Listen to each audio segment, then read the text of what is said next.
Bismillahirrahmanirrahim. Assalamualaikum warahmatullahi wabarakatuh. Saya Nadia Zalfa Agustin Haryadi dari jurusan Sejarah Peradaban Islam semester 6. Di sini saya akan mereview film yang berjudul Suhokgi. Nah, jadi di film ini diceritakan bahwa Suhokgi adalah seseorang yang sangat ambis. Sebelum itu di sini menceritakan mengenai perjuangan aktivis Suhokgi dalam melawan ketidakadilan di Indonesia. Nah, salah satu contohnya ada di adegan yang ketika Suhokgi berdebat dengan gurunya ketika di bangku sekolah dasar. Dia berdebat bersama gurunya mengenai sejarawan. Dari situ sudah mulai terlihat bahwa Suhokgi adalah seseorang yang ambis.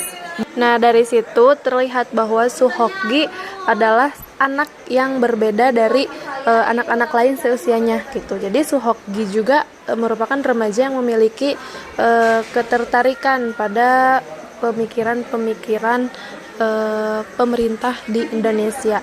Nah, salah satunya itu pada masa pemerintahan Orde Lama yang dipimpin oleh Bapak Soekarno. Nah, Suhokgi adalah seseorang yang berpendirian kuat, dia pendiam tapi kritis. Nah, salah satu contohnya itu pada ketika dia berada di universitas. Dia tidak membiarkan dirinya sebagai pemimpin, tapi dia membiarkan orang lain menjadi pemimpin. Jadi dia adalah orang yang ada di belakang orang-orang yang memimpin. Dalam adegan-adegan film Suhokgi ini menurut saya memiliki pesan yang amat sangat benar. Jadi penonton dihadapkan dengan masalah-masalah pelik yang terjadi di era pemerintahan Presiden Soekarno atau pada masa Orde Lama yang berbeda dengan apa yang diajarkan pada pelajaran sejarah di bangku sekolah gitu. Jadi ketika kita melihat film ini, sudut pandang kita menjadi berbeda dengan apa yang diceritakan di buku-buku sejarah sebelumnya. Di satu sisi, pada masa Orde Lama Indonesia sedang membangun proyek-proyek besar, tapi di sisi lain jadi di film ini kita dibuka pemikiran bahwa pada masa Orde Lama itu tidak sefantastis itu, tidak sedang membangun proyek. Mungkin sedang membangun proyek, namun ada beberapa sudut pandang yang kita lewatkan, seperti kejadian-kejadian pada masa Orde Lama, kejadian-kejadian yang terjadi pada masa pemerintahan Soekarno, terus kerusuhan atau kesengsaraan rakyat yang kita lewati sudut pandangnya. Menurut saya film ini sangat recommended untuk ditonton karena ini memuat sejarah.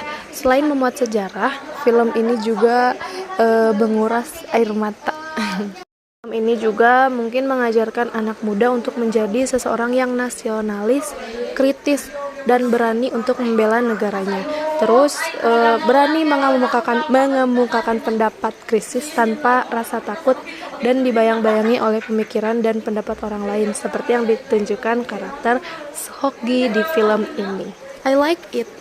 Ada beberapa kekurangan yang saya sesali.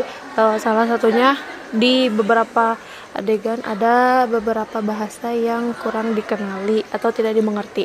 Kemudian kematian Suhokgi pada saat mendaki itu tidak diceritakan dengan jelas kenapa gitu. Kisah akhir dari film ini atau kesimpulan yang dapat saya ambil dari film ini setelah saya menonton film ini yaitu karakter Suhokgi berhasil menggulingkan peran-peran pemerintah pada masa dahulu yang menanamkan jiwa-jiwa ketidakadilan pada rakyatnya. Kemudian Suhokgi juga mencapai tujuannya tadi untuk mengadilkan bangsa Indonesia. Mungkin ini yang bisa saya paparkan dari film Gi atau Suhokgi. Kurang lebihnya saya meminta maaf. Tapi satu pesan saya, ini sangat worth it untuk ditonton, khususnya bagi kita seorang sejarawan, amin. Bagi kita seorang mahasiswa jurusan sejarah. Terima kasih, syukron. Assalamualaikum warahmatullahi wabarakatuh.